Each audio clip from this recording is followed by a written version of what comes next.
Hoje eu tenho um tema que eu acho um dos mais importantes. Sempre quando eu converso com pessoas que estão vivendo por dificuldades e problemas na vida, tem algo às vezes que surge no meio dessa conversa que eu queria trabalhar com vocês. Eu queria falar sobre um chamado à maturidade, um chamado ao crescimento espiritual e, por que não, pessoal, porque tudo está integrado. A sua vida espiritual e a sua vida pessoal tem tudo a ver. Eu queria falar sobre algumas características desse crescimento, algumas características dessa maturidade. E para isso eu vou começar com um dos textos mais legais da Bíblia. Está lá em 1 Coríntios 13.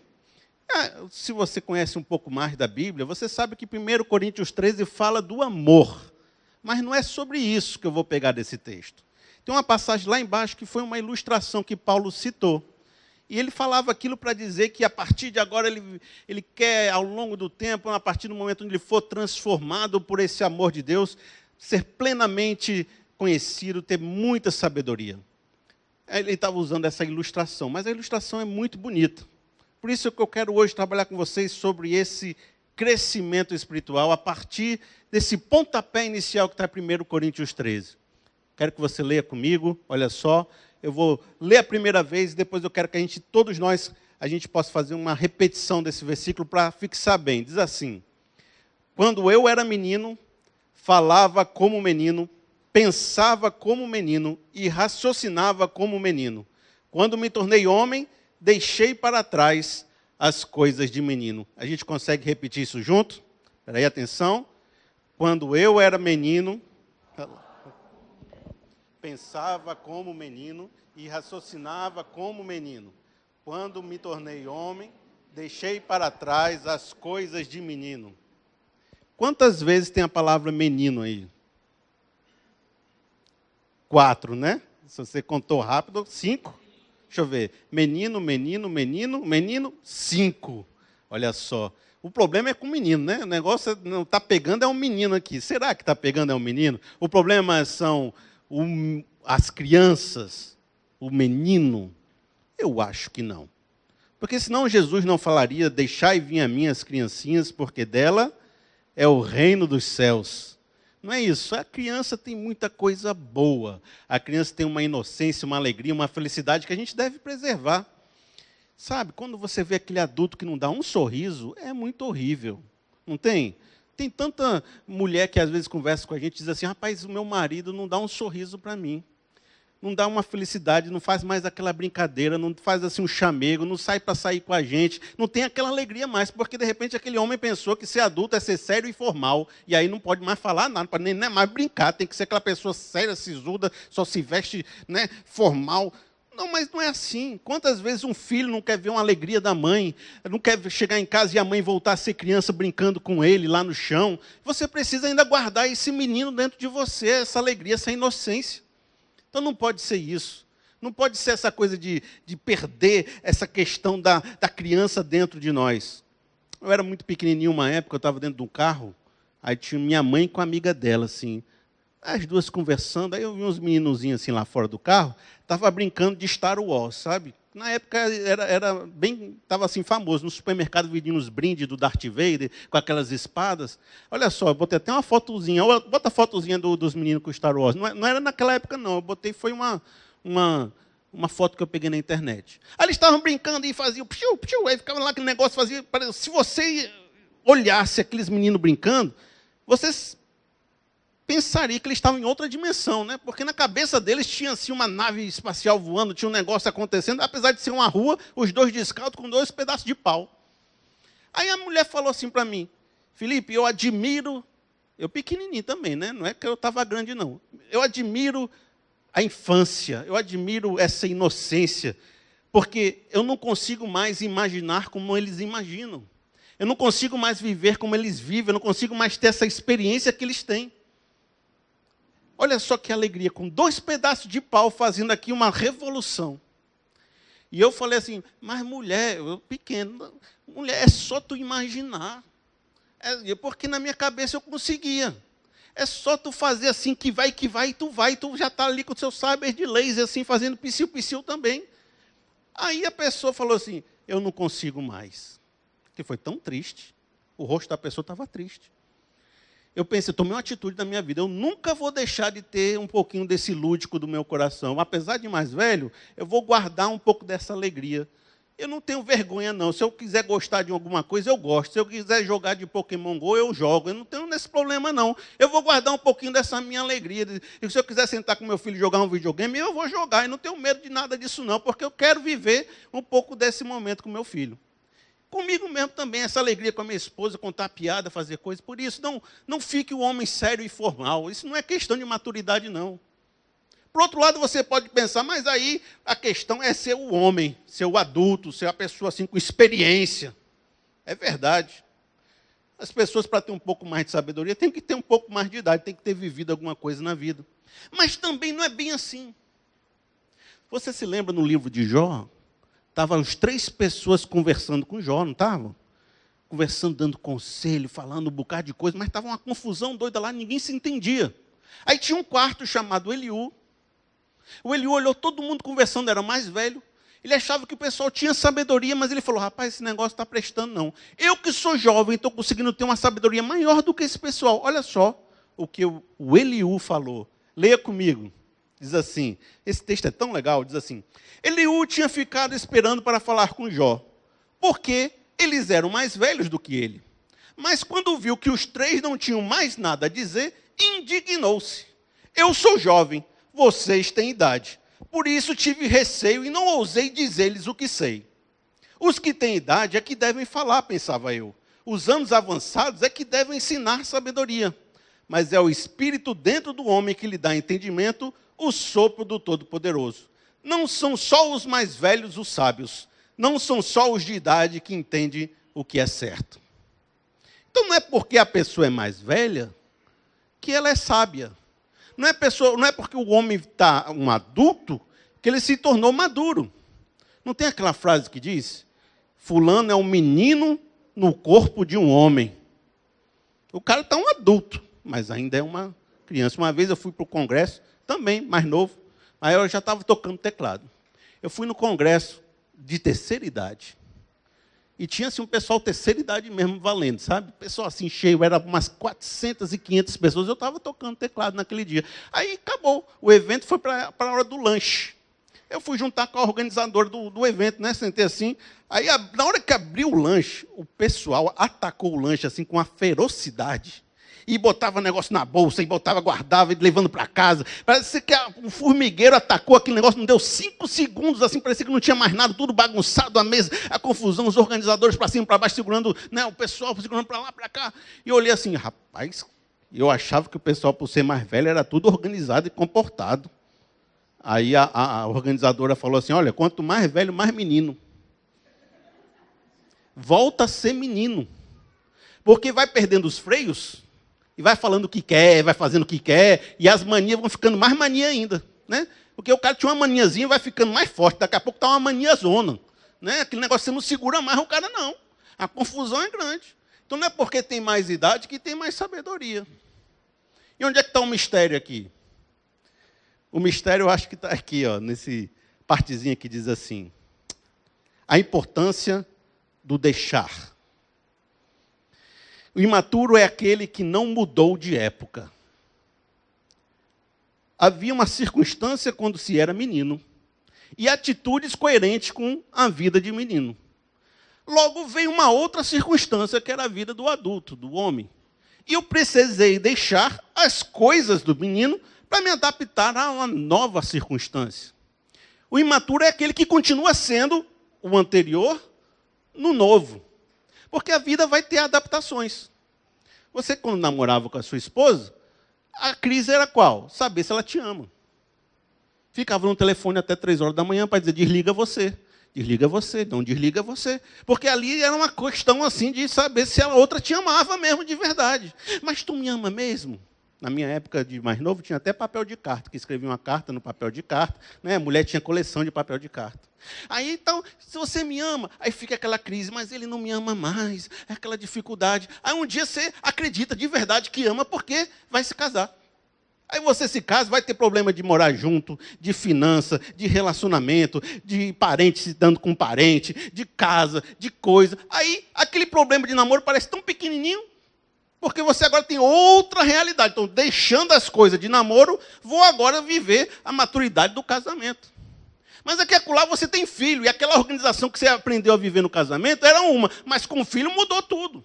E o filho mudou a rotina da casa, e a pessoa agora dá atenção para o filho, não dá mais atenção para você, você era o queridinho da casa, agora é o filho que é o queridinho da casa, e que isso? Aí vai aquela confusão, quem leva para o colégio, quem traz do colégio, quem leva para o hospital, quem traz do hospital, está doente, o que faz, o que não faz, bota para a mãe, bota para a minha avó, você fica numa confusão doida, daqui a pouco vira adolescente, e agora com quem está saindo, com quem está falando, quem é esse pessoal que ele está junto, por que ele está rebelde, por que ele não conversa mais, e aí vai um dia ele sai de casa e você, eu não sei mais o que fazer da minha vida, meus filhos eram a razão da minha vida, e todo momento que você muda, você tem que fazer uma adaptação, deixando aquela etapa para trás, deixando aquele momento para trás, eu vou viver agora essa realidade do hoje, do presente. Não é isso? O indivíduo maduro, então, é um processo de adaptação constante às novas situações da vida. Apesar disso, dessa constante adaptação, tem algumas coisas que a gente espera de pessoas mais amadurecidas e mais conscientes e mais capazes de viver a vida. Eu enumerei 6, mas achei que ia ficar muito longo, trouxe 3. Tá? Por quê? Porque depois que eu aprendi um pouco mais essa arte de falar, de pregar, você sabe que é melhor a pessoa voltar para casa com 3 coisas certas do que 6 que ela nem lembra, né? Porque se você falar muita coisa, a pessoa se esquece. Aí, outro dia, eu falo outras. Eu vou falar 3, e você fica bem fixado aí na sua cabeça as 3, firma bem aí, e vão ser 3 reflexões que se espera de um homem, não de um menino, que se espera de alguém que amadureceu. Tá certo? Talvez você se identifique com alguma delas. Diz assim, primeira, imaturidade. Pessoas indecisas e hesitantes que não tomam as rédeas da sua própria história. São passageiros da sua própria vida, não são os protagonistas. São pessoas que não aprenderam a tomar decisões, são hesitantes e indecisas. A palavra de ordem dessas pessoas é, depende. Fulano, você vai fazer isso? Depende, não sei, talvez. Mas será que é para mexer nisso? Vamos deixar mais um pouquinho. Vai que se ajeita assim se você der um tempo. Ela não toma decisão. Ela não toma as rédeas da história, ela é um passageiro da sua vida, ela fica vendo a vida passar. Uma vez eu recebi uma pessoa que era assim. Ela conversando comigo sobre o casamento. Foi a primeira vez que ela conversou comigo. Ela disse assim, Felipe, eu quero falar sobre o casamento. Você tem um tempo para mim? Eu falei, tem. Pois venha, vamos conversar. Aí sentou, foi falar. Aí ela falou assim, não, porque ele não me valorizava. Ele não dizia que me amava. Ele não dizia isso e aquilo outro, tal. Aí assim, pois vamos tratar isso aqui, vamos conversar. Não, mas aí ele já passou a dizer que ele me amava, depois de um tempo a gente brigou, quase separou, ele voltou, aí beleza, tá tranquilo então, já passou, já passou. Mas o ruim é quando ele arranjou outra. Arranjou outra, o que aconteceu quando ele arranjou outra? Ah, mas é porque eu peguei no WhatsApp, ele estava falando com a outra, aí eu descobri que ele saiu um dia, foi uma confusão, passei 3 meses sem falar com ele, foi uma confusão, aí um dia ele me pediu para voltar e eu deixei voltar. Ah, mas já ajeitou? Não precisa resolver não? Já ajeitou, então beleza, tranquilo. Ah, mas o problema agora é que a gente ficou frio um com o outro, porque não aguentava mais ele, aí ficou distante, ele dormia num quarto, dormia no outro, não sei o quê. Mas se passou assim uns 2 horas de mazela, certo? Aí eu falei, mas hoje, que você veio conversar comigo, né? Hoje. Não, hoje ele está separado, ele pediu o divórcio, ele está morando com a outra e está no WhatsApp já postando assim que ama ela. O que eu faço com o meu casamento? Ele chora, né? Porque já foi, né? A pessoa chora, né? Fica aí com o seu luto. Porque na hora que era para ajeitar, você não veio conversar. Na hora que era para tomar uma decisão, você não tomou. Na hora que é para arrumar o casamento, você não arrumou. Então, o que você faz agora? Agora você chora. Deixou chegar no fundo do poço para pedir ajuda. Deixou chegar na situação onde não havia mais conserto para pedir conselho, né? Por quê? Porque não tomou as rédeas da vida. Ficou esperando a coisa passar. Depende, não sei, pode ser. Se ficar muito ruim, aí eu tomo uma decisão. Mas aí, quando fica muito ruim, já não tem mais decisão para tomar. Tem que tomar decisões na hora que pode salvar. E não na hora que já foi por água abaixo. Olha só o problema, certo? Diz assim, adiam decisões urgentes até o momento onde se tornam impossíveis. Eu vou até repetir outras frases para você entender melhor. Os imaturos passam a vida explorando possibilidades para, no fim, nada fazerem. Outra coisa, imaturos acham que os problemas serão resolvidos por si mesmos, sem a sua intervenção. E tomam decisões apenas quando já estão no fundo do poço. Por isso, qual seria a maturidade que se espera de um homem, que se espera de muitas pessoas? É a seguinte: a maturidade é a capacidade de analisar circunstâncias e tomar decisões necessárias em momento oportuno. Volte a ser o protagonista da sua história, volte a tomar decisões significativas enquanto há tempo. Talvez você pense agora aí na sua cabeça, mas o problema, Felipe, é que são pessoas diferentes.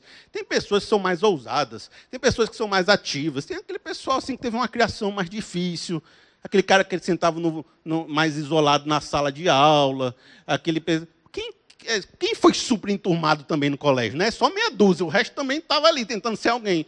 Mas só aquele que eu vinha assim, né, uns 4 ou 5, que foi aquele cara assim que saía nas fotos, que saía na turma, que namorava todo mundo. O resto é gente normal. Ninguém foi assim também tão enturmado no colégio. Mas tem esse pessoal que era mais tímido, não conseguia falar direito, não conseguia se colocar. Aí você está exigindo que esse cara seja alguém super legal agora. Também não é assim, as pessoas são diferentes. É verdade. Mas a Bíblia também não está se preocupando muito com isso, não. Ela está dizendo o seguinte: eu sei que você teve uma infância difícil, eu sei que você tem um problema complicado, mas eu, o Senhor Deus, vim na sua vida para fazer uma transformação e um ponto de mutação na sua história. Eu sei que você era assim, mas eu vim para te dar um chamado, um propósito. Não foi isso que aconteceu com o seu Gideão? Olha as frases que o Gideão falava em Juízes 6. Se você conhece a história de Gideão, você vai saber que ele foi chamado para ser um grande guerreiro vitorioso para libertar Israel. Mas olha só o que ele dizia, olha as frases, O Senhor nos abandonou, ou seja, Deus não me ama. Deus não quer minha vitória. Deus não é por mim. A outra coisa que ele falou: meu clã é o menos importante de Manassés. Eu nasci numa família pobre, num lugar pobre, sem condições. Haveriam pessoas que teriam dinheiro para fazer as coisas na vida, mas eu fui uma pessoa assim, eu sofri a injustiça do mundo, eu fui vítima. A outra coisa que ele disse, olha só: eu sou o menor da minha família, meus pais me menosprezaram, meu pai não me deu valor, minha mãe não cuidou de mim, meus irmãos é que são bons, lá em casa eles receberam tudo, eu fui o mais menorzinho, eu fui injustiçado. Esse cara, você diz assim, ele ia ser o libertador do povo? Não ia. Você, meu amigo, teve uma criação difícil? Foi mais tímido? Foi complicado? Você não sabe tomar decisões? Eu sei, mas Deus vem para te fazer uma transformação aí. Olha só o que Deus falou para Gideão, então. Pode ser uma palavra que você esteja esperando para a sua vida. Diz assim: o Senhor está com você, poderoso guerreiro. Deus é a fonte da nossa segurança. Deus sabe que a gente tem valor. Deus diz para a gente: você é um poderoso guerreiro capaz de tomar as rédeas da sua vida na mão. A outra coisa que ele falou: não sou eu que o está enviando, eu estarei com você. Ele quer que a gente assuma um novo propósito. Eu o estou enviando. Eu tenho uma missão para você e você precisa assumir essa missão. Eu quero que você faça coisas que você não está fazendo. Tome atitudes que você não está tomando, porque eu sou o Senhor e estou te enviando. Olha só a terceira frase. Então o Espírito do Senhor apoderou-se de Gideão, e ele vai ser a sua força para lutar. Ele vai frutificar no seu coração frutos de caráter, de domínio próprio, de capacidades, para que quando você esteja lá inseguro, indeciso, hesitante, você tenha uma unção de ousadia e tome decisões importantes na sua história. Por isso, confie em Deus. Tenha força em Deus, que diz: vai, poderoso guerreiro. Não seja hesitante. Os tímidos são tímidos no sentido de não tomar decisões. Eles praticamente viram passageiros na sua história. Eles são afingidos pelas decisões dos outros. O primeiro conselho que eu tenho para você é esse. Vou repetir: maturidade é a capacidade de analisar as circunstâncias e tomar decisões necessárias em momento oportuno. A segunda imaturidade não tem firmeza nos projetos que assumem. Vejam só, eu quero ler com vocês Lucas 14, 27. Aquele que não carrega a sua cruz, veja que há uma cruz que é sua, há uma responsabilidade que é sua, há um propósito que é seu. Aquele que não leva o seu propósito, não faz o que tem que fazer, e não me segue, não pode ser meu discípulo. Qual de vocês, se quiser construir uma torre, primeiro não se assenta e calcula o preço, para ver se tem dinheiro suficiente para completá-la? Pois, se lançar o alicerce e não for capaz de terminá-la, todos os que virem rirão dele. Entenda que Jesus está falando sobre pessoas que vão se comprometer com ele e com o reino de Deus. E isso serve para todas as áreas, porque o reino de Deus engloba todas as áreas da sua vida. Então ele diz, se você quer se envolver comigo, você quer ser um cristão de verdade, você quer viver essa fé, tome cuidado. Veja se você tem condição de fazer isso que você está se propondo. Veja que você tem uma cruz que você deve carregar até o fim. Porque se você for como aquele pessoal que vai construir uma torre e no final, no meio do negócio, vê que não tem dinheiro, não termina, não completa, você será motivo de riso para as outras pessoas. Por isso, complete as coisas que você faz. Vá até o fim nos propósitos que você coloca no seu coração. E o Brasil tem muito disso, né? Teve uma época que o Lula foi eleito, e era a época dos concursos públicos. Todo mundo fez concurso público nessa época. Pelo menos, assim, acho que 60% dos meus amigos estavam estudando para concurso. E teve um pessoal que passou, e estava lá, e estava estudando, e tinha um amigo meu que ele dizia, eu vou fazer concurso. Sabe por quê? Porque a palavra de ordem é estabilidade. Os melhores salários do Brasil são quem faz concurso público. O pessoal que faz concurso público tem a vida garantida até o último minuto de vida. Parece, né? A pessoa sonha essas coisas. Quem está no serviço público nem é essas coisas todas, né? Mas o cara fica sonhando que se passar no concurso público, vai ter uma vida, né, maravilhosa. Você falou, vai nessa tua fé, poderoso guerreiro. Aí você vai. O cara foi construir a torre dele, certo? Aí passou 2 anos. Passou 2 anos. Aí você voltou a conversar com o rapaz. E aí, passou? Passou em quê?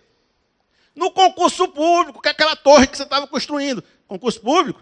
Não, meu amigo, é porque a gente está na fase da imobiliária. Fortaleza está explodindo de negócio imobiliário, rapaz. O negócio é você investe R$1.000 no prédio aqui, amanhã você está colhendo R$2.000. Eu tenho aqui em Horizonte 5 terrenos para vender para você, rapaz, porque a carga imobiliária aqui em Fortaleza, bicho, está dando dinheiro. Já tem um amigo meu que já está milionário com negócio de imóveis. Já tentaram vender um imóvel para você uns 3 anos atrás? É esse pessoal da imobiliária. Aí estava lá, vou vencer, vou ganhar. Mas e o concurso público, aquela torre que você estava construindo? Não, aquilo ali foi um período de espaço de intervalo na minha vida, que para não ficar sem fazer nada, eu estava estudando, mas não era que eu estava querendo passar de verdade, não. Aí você, beleza, então, vai construir essa segunda torre, né? Poderoso guerreiro, valoroso, vamos lá. Aí vai na terceira vez, o que ele diz? Aí você encontra ele 2 anos depois. Rapaz, o negócio agora é Rinodê.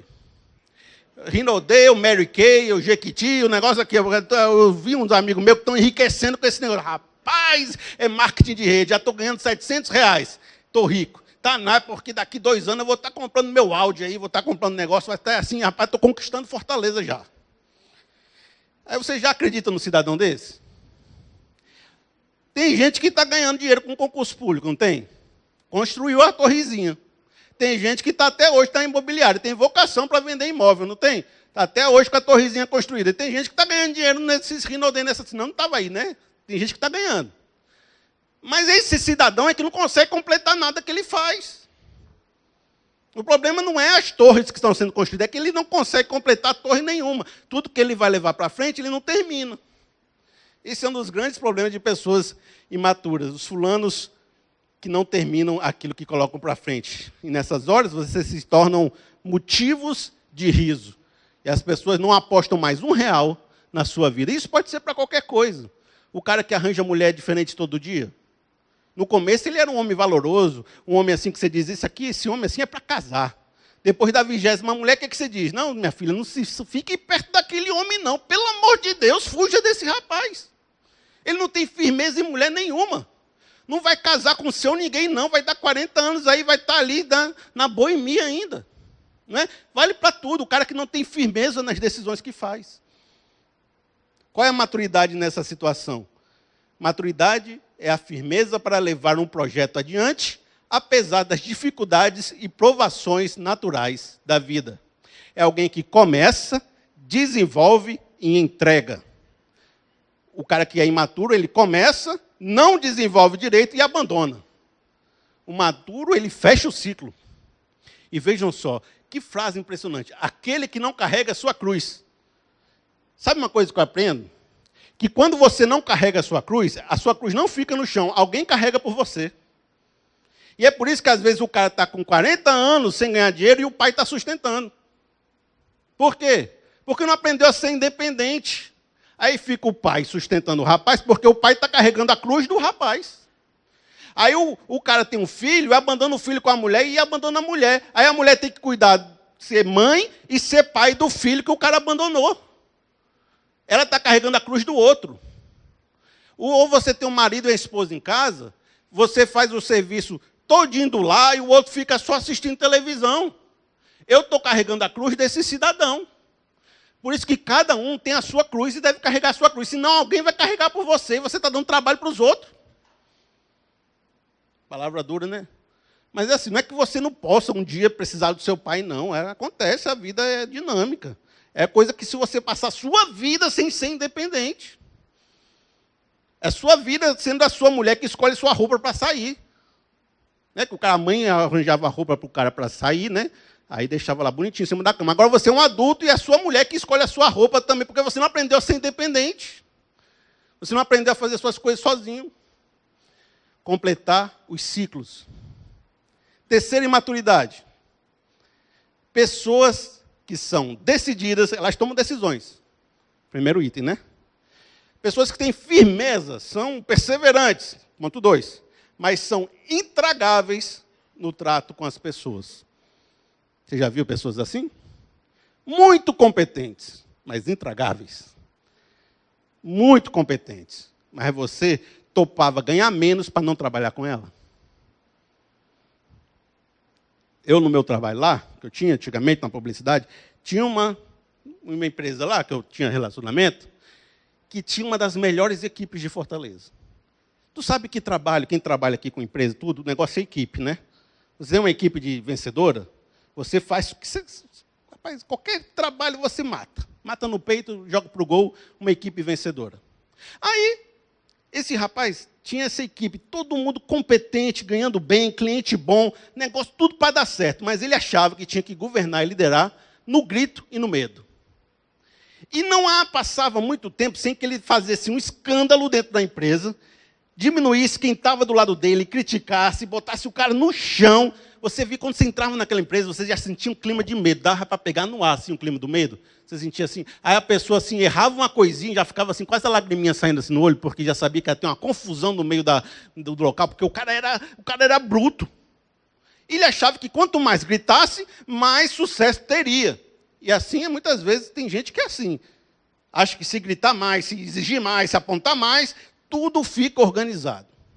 Acontece que quem tem um pouco mais de cabeça, sabe que o sucesso não vinha por causa do grito, vinha por causa da qualidade da equipe. Agora, quando ele faz isso, um pede demissão, passa 6 meses, o outro pede demissão, passa mais um tempo, o outro pede demissão. Quando vê, a equipe que era vencedora foi-se embora. E ele teve que colocar outras pessoas que não eram vencedoras no lugar. Aí ele tenta gritar mais, resolver mais, faz aquele clima do medo, mas não resolve. Por quê? Porque era a equipe que era vencedora, não era o grito que resolvia. Quando aconteceu, soube há uns 6 meses atrás que a empresa fechou. E era uma empresa tão boa. Fechou por ignorância. Porque as pessoas não sabem conviver com as outras, porque se colocam em posição de arrogância, são decididas, são perseverantes, mas não sabem lidar com o trato das pessoas. Esse livro aqui, eu estava lendo esses dias, muito bom também, tá? Se você quiser comprar para a sua leitura, diz assim: pare de se sabotar e dê a volta por cima. Em determinado ponto do livro, ele diz o seguinte, eu quero ler com vocês. Olha só. Vale a pena manter uma pessoa que é competente, mas gera atrito com os outros funcionários? Será que abrimos uma exceção a esse comportamento inadequado, visando nos beneficiar de suas aptidões? Talvez sim no curto prazo, mas não por muito tempo. Se um funcionário que tem mau comportamento se recusa a corrigir um problema, é apenas uma questão de tempo até que suas contribuições sejam ofuscadas por suas limitações. E você sabe, meu amigo, que isso acontece, sabe onde? Na sua família. Na sua não, mas assim, em famílias. Rapaz, tem muito pai que é muito grosseiro, que esmaga os filhos, que acaba com os filhos, que tudo critica, que se lavou os pratos e não passou o pano no balcão, não prestou. Se aí vai, massacra o filho, angustia, deixa aquela casa num clima de medo, ninguém consegue falar mais nada. Chega uma visita na casa e diz assim, e aí, o que está acontecendo? Ele, está tudo ótimo. E as crianças assim, ó, a mulher desesperada, não pode falar nada, todo mundo com medo. Porque o cara botou assim um clima de medo dentro de casa. Ele acha que está tudo bem, mas não está. No dia que os filhos puderem ir embora, eles vão. No dia que o filho puder falar com ele só no Natal, ele só faz isso. Porque não quer ver mais o pai pela frente. E assim um marido que oprime a esposa que oprime... Tem mulher que bate no marido, tem a mulher que oprime o marido também. Tem uma confusão dentro de casa. Por quê? Porque não sabe conviver. Diz assim a palavra de Deus, em Filipenses 2, a partir do versículo 2. Tendo o mesmo modo de pensar, o mesmo amor, um só espírito e uma só atitude. Nada façam por ambição egoísta ou por vaidade, mas humildemente, segura essa daqui, considerem os outros superiores a si mesmo. Seja a atitude de vocês a mesma de Cristo Jesus, que embora sendo Deus... Embora tendo toda a autoridade para ser assim, super poderoso e falar tudo o que queria, não considerou que o ser igual a Deus era algo que devia pegar-se, mas esvaziou-se a si mesmo, vindo a ser servo, tornando-se semelhante aos homens. Tenham todos a mesma maneira de pensar e sejam ali concordantes. Façam como Jesus, que embora sendo alguém de autoridade, um líder, Deus, aquele que poderia ser o mais arrogante de todos, não fez isso. Antes, ficou semelhante a todos os outros e teve uma comunhão conosco. Por isso, governe pela competência e não pelo grito. Seja um bom marido não porque você grita, mas porque você consegue turbinar a sua família para ser uma família melhor. Porque por exemplo, tem uma esposa que é insegura. Você tem uma esposa que é insegura. O marido, ele pode ficar criticando, acusando, apontando os problemas da esposa. Ou pode tentar trazê-la para a segurança, trazê-la para o entendimento, fortalecer as coisas boas do casamento. Aí ela vai ganhando segurança, vai se tornando mais segura e vai melhorando. Mas o grito e a imposição faz estragar mais ainda o negócio. Assim na sua empresa, na sua família, com seus amigos, não fique destruindo tudo. Mesmo que você tenha uma posição de autoridade, faça como Jesus, que embora sendo Deus, não teve por usurpação ser igual a Deus, antes foi e serviu aos outros. Isso é uma palavra de sabedoria. Diz assim, constrói um ambiente de paz e amizade à sua volta e colabora para que os outros atinjam todo o seu potencial. Qual foi as outras palavras de sabedoria? Quero repetir com vocês. Maturidade é a capacidade de analisar as circunstâncias e tomar decisões necessárias em momentos oportunos. E a outra diz assim, maturidade é a firmeza para levar um projeto adiante, apesar das dificuldades e provações naturais da vida. 3 pontos. 3 coisas que eu quero que você leve para casa. Eu vou tomar decisão, eu vou ser perseverante na minha decisão e vou fazer minhas decisões da melhor maneira possível, criando um ambiente de amizade, de colaboração. A gente vai finalizar esse momento com uma música que diz assim, dá-me um coração igual ao seu, meu mestre. Como é que você pode entender que o seu coração é um coração maduro e íntegro, quando você tiver o coração igual ao de Jesus? Como é que seria um homem perfeito? Olhe para Jesus. Qual é a medida do estatuto qual a medida da estatura do varão perfeito? Jesus. Quem é a imagem do Deus invisível? Jesus. Qual é o nosso alvo? Jesus. Por isso, amigo, se você quer um espelho para saber o que é ser alguém maduro e íntegro, alguém bacana de seguir, algum espelho para a sua vida, olhe para Jesus. Jesus é um exemplo de maturidade para nós. Quando eu era menino, fazia as coisas de menino e pensava como menino. Agora, eu já me tornei um homem e deixei para trás as coisas de menino.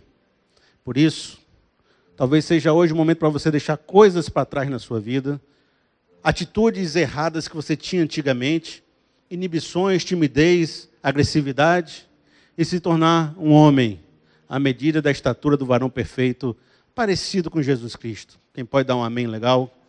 Amém. Vamos cantar isso. Dá-me um coração igual ao seu.